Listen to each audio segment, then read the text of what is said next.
Training and coaching salespeople is time consuming and it's tedious. I think every sales manager would love to hire the born salesperson. But very few sales managers really understand the very specific traits that mark the top 5%, the very, very best salespeople in the industry. Coming up, we'll talk to an expert. This is Sales Untraining, a very different kind of sales podcast. 3 out of 4 salespeople are failing. They're falling short of their revenue. Why doesn't sales training work? That's what this sales podcast is about. It's your weekly sales strategy guide designed to rewire your sales brain. Hey, welcome to Sales Untraining. Great to have you on board as we start episode number 3.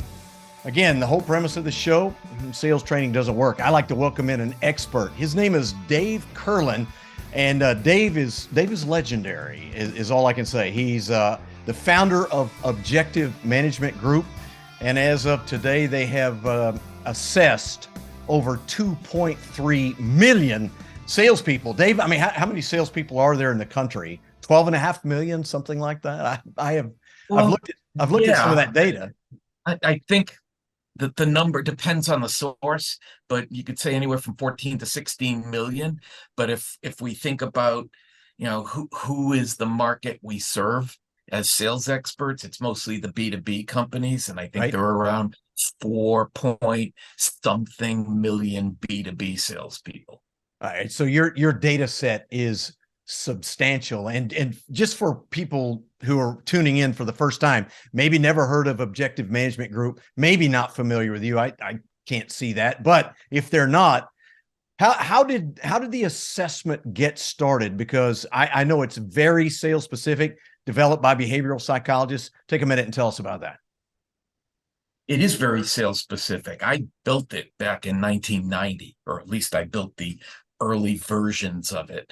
And right through 2022, I was continuing to have tremendous input into what the assessment and the sales team evaluation would look like. And ultimately, we wanted to be able to explain the difference between a salesperson who can sell. They look good, they sound good, they act good, you throw them out in the field and they fail, versus someone who would sell. They might not sound great. They might not look great. They might not act great, but you throw them out in the field and money happens. So there is a difference between can and will, and the underlying principle at its earliest inception 33 years ago was to be able to show the difference. And that's absolutely what confounds hiring managers, isn't it? Because salespeople are called salespeople for a reason, and they can fool sales managers, hiring managers. They look good, they sound good, and yet sometimes the person who doesn't look or sound exactly right according to whatever expectations I have, they're the ones that can actually sell. How does the assessment actually go about weeding those people out where I get the right ones? Well, that's a great question. And there's a few different ways we do that. It starts with a role configuration, because while selling is selling and selling, and it's ultimately about whether I can remove your money from your pocket, it's a lot more complex than that, because it depends on what I'm selling and who I'm selling it to and how much competition I have and how difficult the decision makers are to reach and how expensive we are and how well known we are, and on and on and on and on. And then there are all the different roles in selling. So it starts with accurately configuring the role requirements so that we know what it takes to succeed in this role. And then we know what it takes to succeed in sales in general. So those two things are married together. And we're basically looking at 3 buckets full of data and findings and competencies. So if you start with the premise that there are 21 core sales competencies, and you divide them into 3 groups, one loosely having to do with motivation, but sales-specific motivation, like desire, how badly do you want to achieve greater success, and commitment, how willing are you to do whatever it takes to achieve that greater success. Those are 2 of the 5 competencies in will to sell. Because we've seen salespeople, they have all the skills, but they don't have the wills. And the skills without the wills gets us to nothing. That's a problem. And right. And then the second bucket full of competencies is sales DNA. That's the stuff between our ears and in our belly. The stuff that defines whether we're comfortable doing what we need to do. Mm-hmm. And then there are 10 tactical selling competencies. And those are things that most people are familiar with, like the ability to hunt and reach decision makers and build relationships and take a consultative approach and sell value, and to qualify and to present the right ideas to the right people at the right time for the right reasons, and closing and sales process and the technology use, like right. CRM, video, and social selling. All right. And very good. so each one of those competencies has 8 to 10 attributes in it. So all in, there's like 250 sales specific findings that we're looking at, and some are more important than others given the specific role a salesperson has to be in. Compare all of that to you interviewing me and just having some kind of gut instinct as to whether you think I'll do okay. Right. Doing a resume review and say, hey, you've got a lot of experience, that kind of, yeah. How does the assessment, Dave? You've got a 2-year, 3-year salesperson, very young, green, lots of potential, very good at what they do, really have the capability of taking off. Comparing that to somebody that's been around 10 or 15 years and they have already demonstrated they're very good. How does the assessment put those on in different areas where I have an understanding that there's a lot of potential there, but they just don't have the experience, the training, some of the basic skills? Does the assessment do that for me? Yeah. Let's take the inexperienced salesperson. I mean, we know they're not going to have the tactical selling competencies. Those 10, tactical competencies can be taught, but do they have the motivation? Is the desire there, and is the commitment there? And do they have the sales DNA that will support what they need to be able to do from a sales perspective? So if the sales DNA is high enough and the motivation is strong enough, you can teach them the tactical stuff. Sure. And if the desire and commitment isn't there, for sales success, and the sales DNA isn't there, then it doesn't matter that we can teach them the tactical stuff. They won't be able to execute. And the OMG Sales Candidate Assessment is so good, so dialed in. It's predictive at a rate better than 90%. I mean, that's unheard of. You don't see that in other behavioral style computations, that kind of thing. This is really on target. It's completely accurate and predictive. And, an assessment today has to be validated. You can't just throw a bunch of questions and answers together and spit out a report and expect anybody to use it. Right. It has to go through the validation process. And there's, several levels of validation, which start with something as basic as face validity, where in layman's terms, you look at the questions being asked and you say, on its surface, they appear to be asking questions that are consistent with what they say they are testing for. That's face validity. Right. And somewhere in the middle, they have construct validity, where you look at the output, the results, and you say, they seem to be producing results that are consistent with what they say they are measuring. And then at the highest end of validation is predictive validity, where the findings must correlate to on-the-job performance.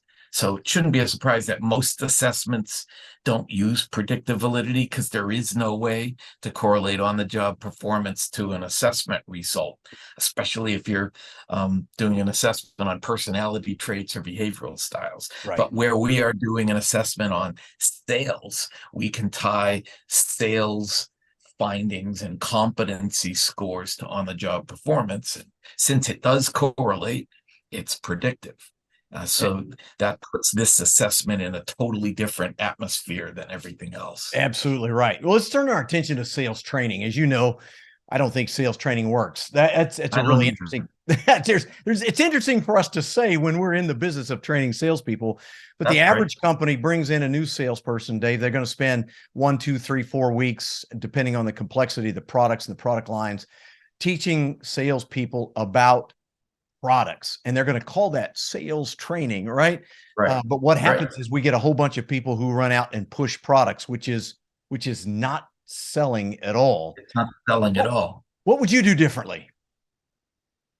Uh, well, I don't think it matters whether it's 4 weeks or 8 weeks or 12 weeks. Not all of that onboarding orientation time is training. Some of it has to be mastery of the market that we're selling into, or the vertical that we're selling into, or the audience that we need to talk to. Some of it has to be business acumen. We need to understand business problems and financial consequences. And then some of it has to be an education as to the company that these people are working for. How does our company work? How do we work? Who do you go to for help? Who's your support mechanism? What kind of coaching are you going to get? And then there's that piece that's going to be training. And while some product training would help me sell, what would help me sell more is if I understood the problems that we solve. What kind of potential problems might I be looking for and seeking to hear about that a prospect or an opportunity might be struggling with? And give me 10 examples of how that's played out in the past. Right. This company started talking about this problem, and it turned out that that wasn't the real problem. That was a symptom. The real problem was this other thing, and it was impacting the decision makers in this way, and it was costing them this kind of money, and they didn't even realize anything beyond the symptoms they initially reported. So based on all of that information, we strategically decided to present this solution at this cost, and understood what the competition was presenting them, which was going to be quite different than what we were recommending, but we were recommending it based on a conversation nobody else had, because we asked all these great questions and we won the business. And beyond winning the business, here is the application of our solution, and here's what they have to say about how we handled that from start to finish. That's what I would want to see a sales team trained on. Yeah, absolutely. You just made my head explode, though. Listen, it'd be just a lot easier, Dave, if I could just hire a born salesperson. That's what all sales managers, I think, are looking for, the born salesperson. And yet, I think very few sales managers really understand what are those very specific traits that a top 5 elite salesperson has to have in order to be successful. We're going to take a quick time out.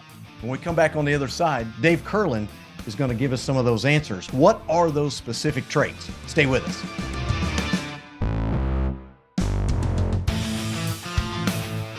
Hey, thanks for making Sales Untraining your first listen of the week.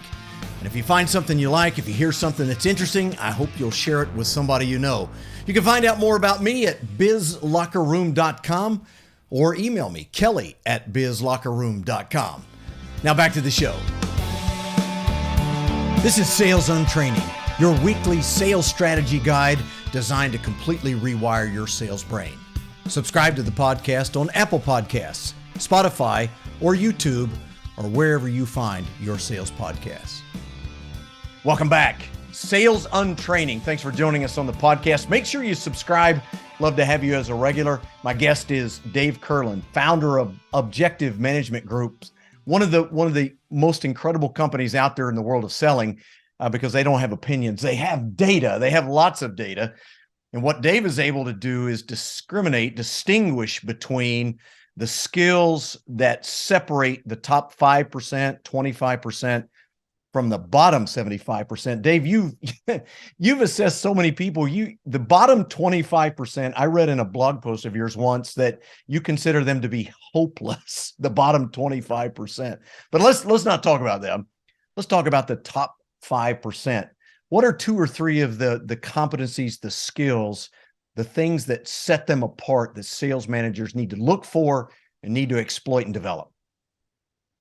That's a great question, because that top 5% is significantly better at just about everything across the Of spectrum. course, You right. know, if we just look at those 21 sales core competencies that we were talking about in the first segment, they're better at all of them, a lot better. But if we identify uh, 4 where they rock and roll compared to everybody else, Like off the one, chart different, right? off the chart difference, Okay. like comparing an average score of 95 to an average score of 5, Wow. like 2,000%. Right.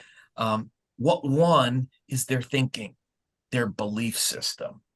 The top 5%, their supportive, positive beliefs just trash the bottom 50%, who are just riddled with non-supportive beliefs and negative self-talk and a lack of confidence that they can accomplish what needs to be accomplished. Right. Their sales DNA, the combination of strengths that supports sales process and sales methodology and sales strategy and sales tactics, just dwarfs the sales DNA of lesser salespeople. But if we look at some tactical things, there is a huge difference between the percentage of the top 5% that reach decision makers. Oh, yeah. They're having conversations with decision makers, and they're having consultative conversations with decision makers where they can provide value to those decision makers. And if you look at just those 3 things and compare it to almost everybody else, those folks are content to talk to whoever will talk to them. And because it's not as important to those people, their conversations are more transactional. And there is no value. It's not possible to provide value in a transactional conversation with the wrong person. And that's why all their opportunities get stuck in the pipeline and don't move through the cycle and through the process to closure. And then Absolutely. the most surprising difference of all, you'd think that the best salespeople in the world all have teams of appointment setters scheduling their meetings for them so that they don't have to waste time picking up the phone and making calls. But the reality is the top 5% are stronger at hunting than anybody in the overall sales population. And they don't want to follow up on somebody else's scheduled meetings.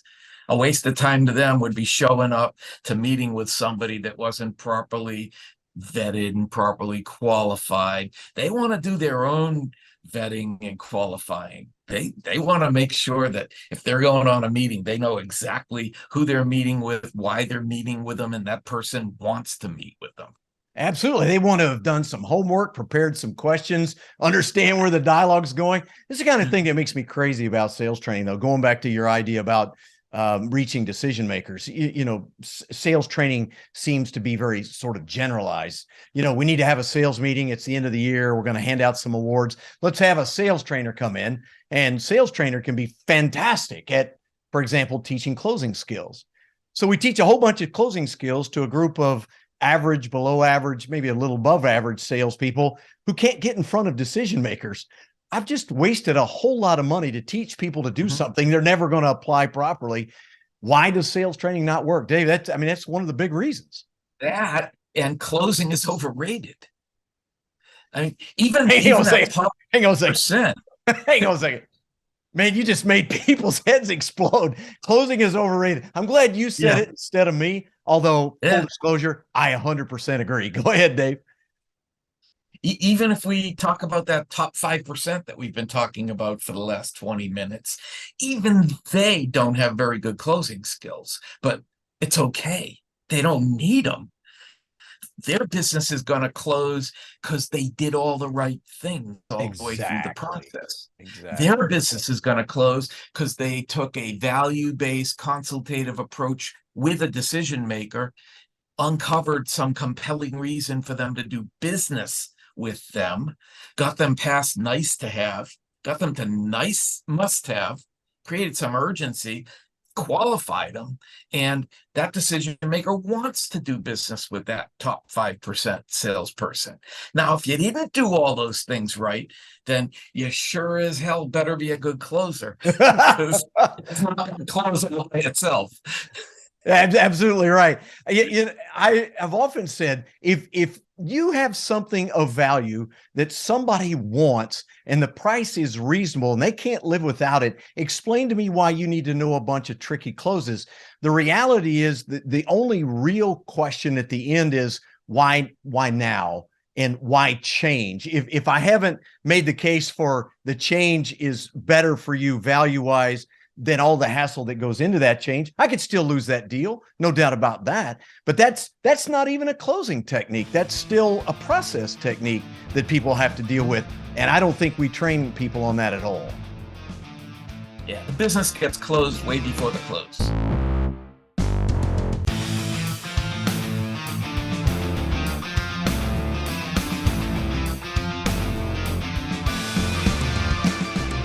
Hey, listen, if you're joining us here on Sales Untraining, we call it your weekly sales strategy guide designed to completely rewire your sales brain for a reason.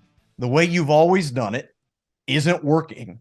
But the hardest thing in the world, Dave, is to make a strategic structural change. The things that you've talked about require a complete rewire of how people go about hiring, onboarding, training, and developing and teaching their people how to be successful in the field. It's an amazing undertaking just to think about it. I think most people tune out and think, I'm just going to take my chances with the born salesperson. But how often do we find those unicorns in your estimation? Well, the unicorns are out there, but most of the time it's somebody getting lucky. They hired somebody who turned out to be a unicorn. Right. As opposed to they purposely and consciously went out to hire a unicorn and got one. Because even the people with a great track record of success, they successful compared to what? And selling what? And selling it to who? So I could interview a salesperson who was the number one salesperson on a team of 100 for 6 straight years and go, oh my God, it's a unicorn. And right. We bring them on board and they fail in the first month, the first quarter, the first year, and we're just waiting for them to succeed. But, it was a totally different selling environment. They were selling transactionally to buyers, and they were selling some low-priced, high-volume thing, and the buyers just kept buying it over and over again. And they had a few big strategic accounts that they inherited. So number one salesperson, because they were responsible for that revenue. Now right. They come to our company and we have something considerably more expensive. Instead of like $1.29 a unit, we're asking them to sell stuff that's right. in the tens of thousands of dollars. And we're asking them to go to the C-suite and reach that decision maker in the C-suite. And they're asking them to compete against 6 formidable competitors in an 8-month sales cycle and take a consultative approach where they sell value. There is nothing about our environment that's remotely similar to what they were doing before, which they got accolades for, even though all they did was take over a spot. Yeah. And that, my friends, is exactly what happens in a traditional hiring process when all you're doing is reviewing a resume and looking at some output and have no idea how that correlates to exactly what you do. Well, we've got a lot more to talk to Dave about. Have to bring him back in the future for sure. You can find all of the links to him and his website and all the things that they do in the show notes below. Make sure you check those out. We'll welcome Dave back next time. Hey, thanks for being with us, Dave. Great stuff. And I'll look forward to next time. I'm Kelly Riggs. This is Sales Untraining.